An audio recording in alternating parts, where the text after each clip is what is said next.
좋아요, 구독.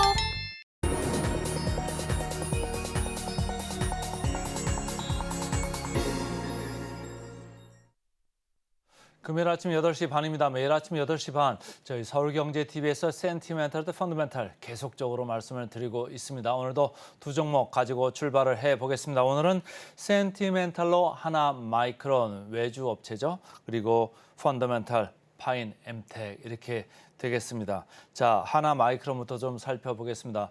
어제 주가가 시장이 많이 밀리는 가운데서 하나 마이크론 그대로 잘 견뎠다 이렇게 보시면 되는데 이 주가를 보실까요?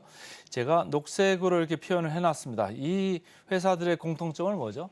HBM 관련해 가지고 최근에 시장에서 계속 관심을 받고 있는 주식들인데 하나 마이크론 이렇게 주가를 보시면 알겠습니다만은 최근에 리포트 나온 그런 영향도 있었습니다. 그리고 주가는 그거에 긍정적으로 반응을 했습니다. 자, 한미 반도체도 어제 조금 주가가 밀렸습니다만 그래도 장중에 잘 버티더라고요. 2% 정도의 하락에 그쳤고 오늘 조금 엔비디아가 간밤에 또 추가로 밀렸기 때문에 더 하락 여지는 있겠습니다만 어쨌든 시장에서는 HBM 관련해 가지고 계속 이렇게 관심을 받고 있다 이런 얘기예요. 근데 이제 그쪽으로 직접적으로 수혜를 받을 수도 있고 아니면 HBM 관련되는 그런 삼성전자나 하이닉스의 투자 때문에 다른 여력이 없기 때문에 DDR5나 HBM이나 모든 것들이 이제 외주화가 좀 많아질 수 있다. 그러니까 후공정 쪽에서 그 테스트하고 패키징하는 외주가 많아지다 보면 하나 마이크론으로 결국은 넘어오지 않겠느냐 이런 생각을 하면서 주가들이 계속적으로 좀 지켜주고 있는 것 같고요.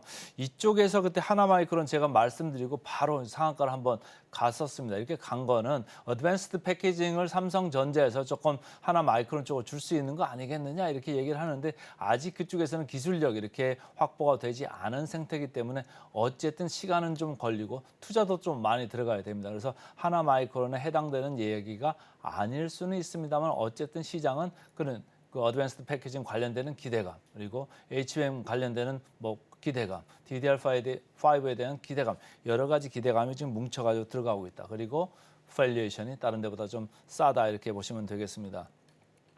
이베스트 증권에서 이렇게 리포트를 냈네요. 그래서 HBM 시설 투자하고 오사트 그러니까 후공정이라는 걸 오사트라고 하는데요. 반도체 후공정의 역할이 더 커질 거다 이런 얘기를 하는 거예요. 그래서 베트남 비나 이 서버향 제품 증가가 계속 될 거기 때문에 24년에 실적을 상향을 했습니다. 이쪽 보면은 이제 베트남 쪽의 물량이 계속적으로 좀 늘어날 가능성이 있어요. 이제 서버향도 늘어나고 그다음에 여러 가지 모바일이나 관련돼 가지고 좀 늘어날 수 있고 중요한 거는 이런 거죠. 이 DDR4나 5 이렇게 선당 공정으로 가는 게 있고 HBM 또 시설도 추가로 확정을 해야 되고 이러다 보면 삼성전자가 됐든 SK 하이닉스가 됐든 스페이스가 좀 있어야 되는데 지금 부족합니다. 외주까지 그러니까 후공정까지 이렇게 할 정도의 스페이스가 좀 부족해질 수 있다. 그러면 어떻게 하느냐? 이거 거의 같은 기술력을 가진 오사트 업체로 외부로 좀 뺄 거다 이런 생각을 하는 거죠. 그리고 특히 이런 회사 같은 경우는 여러 가지 중에서도 가장 캐파가 지금 베트남 비나에서 많이 올라오고 있고 1공장은 이미 지었고 2공장은 지금 짓고 있습니다만 어쨌든 캐파가 급속도로 올라가면서 SK 하이닉스발 매출이 거의 내년에는 금년도보다도 더 확실하게 올라갈 수 있다. 3배 이상을 생각할 정도로 매출이 강하게 올라갈 수 있고 모바일 관련돼서도 후공정 관련 그 매출이 발생할 수 있다. 이렇게 생각을 하시면 되겠습니다. 그래서 이베스트 증권은 목표가를 34,000원으로 상향을 했습니다.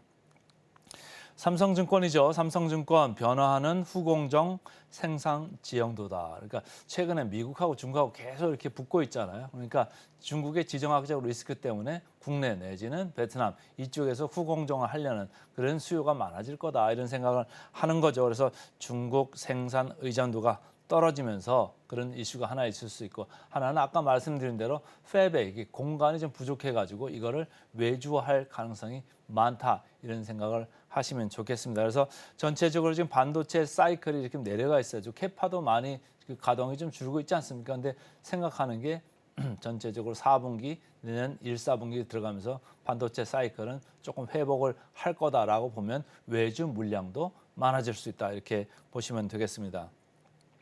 차트 보겠습니다. 차트가 그때 그 어드밴스드 패키징 기대감을 한번 올랐다가 다시 내렸다가 다시 최근에 조금 고개를 들려고 하고 있습니다. 그래서 봤더니 기관들이 계속적으로 이렇게 사들어오고 있어요. 그래서 외국인들까지 아직 동참은 안 했습니다만 기관들이 이렇게 사들어오면서 최근에 거래량이 좀 붙고 있다. 이렇게 읽으시면 되겠습니다. 역사적 밸류 밴드를 이렇게 보시면 상단에 와 있죠. 상단에 와 있고 그래서 주가 리레이팅, 그러니까 주가 재평가 지금 계속적으로 이루어지고 있다 이렇게 보시면 되고 그 주가 재평가는 뭘까요? 그 근간에 있는 건 사실은 싸기 때문일 수 있습니다. 자, 한미 반도체, 뭐 제가 계속 말씀드립니다만 회사 지금 업황이 좋아질 수밖에 없는 이런 환경이지만 밸류에이션은 상당히 높다. 그러니까 삼성증권에서 뭐라고 레코멘데이션을 냈죠? 매수가 아니고 트레이딩 바이, 그러니까 분위기 좋을 때만 봐라 이런 얘기죠. HPSB도 마찬가지입니다. 분위기 좋을 때만 좀 봐라 이런 얘기인데 다들 밸류에이션이 높죠. PER 30배, 여기는 45.8배 높습니다. 그런데 하나마이크론은 물론 후공정 업체이기는 합니다만은 11.7배. 그렇게 비교를 했을 때는 높지는 않죠. 그래서 계속적으로 차별적인 행보가 이어질 수 있다. 이런 생각을 하시면 좋겠습니다. 목표 주가 보겠습니다. 목표 주가 대비 괴리율 딴 데보다는 조금 낮습니다만 여전히 18% 보고 있습니다. 그래서 오늘은 센티멘탈로 하나마이크론부터 말씀을 드렸습니다. 그다음에 이제 펀더멘탈로 가겠습니다. 펀더멘탈 오늘은 파인 엠텍입니다. 파인 엠텍 뭐 하는 데죠? 힌지 하는 데죠. 힌지 모바일 폰에 많이 들어가는데요. 이전까지 뭐 내장을 많이 했습니다. 그래서 폴더블 폰이 나올 때마다 계속적으로 주목을 받고 있는 이런 힌지 업체인데 여기에 더불어서 외장 힌지까지도 이제는 좀 봐야 된다 이런 얘기예요. 외장 힌지는 이제까지 벤더가 한 군데만 하고 있다가 이제는 두 군데를 써야 되는 거예요. 두 군데를 쓰다 보니까 듀얼 벤더. 이 회사까지도 좋은 낙수 효과가 좀 나올 수 있다 이런 생각을 하시면 좋고요. 그 다음에 2차 전지 그 고정하는 EV 모듈 하우징 쪽으로 좀 들어갑니다. 그게 이제 매출이 급속도로 이렇게 올라올 거거든요. 그렇다고 보면은 이 회사가 성장성이 상당히 좋을 거다. 주가를 보시면 보시죠. 이렇게 쭉 내려오다가 최근에 계속적으로 좀 올라오고 있습니다. 시장이 이렇게 밀리는데 파이낸텍 물론 시총은 작습니다. 제가 볼 때는 뭐 한 3천억 정도면 제가 고르는 기준치고는 상당히 작죠. 그렇지만 조금 좀 올라오는 게 좀 이상해가지고 제 레이더에 걸렸다 이렇게 보시면 되고 다른 회사들 이 휴대폰, 핸드폰 관련된 이런 회사들은 주가가 뭐 그냥 그저 그렇죠. 근데 이 회사만 유독 이렇게 강하게 올라오고 있어서 제 레이더에 걸렸습니다.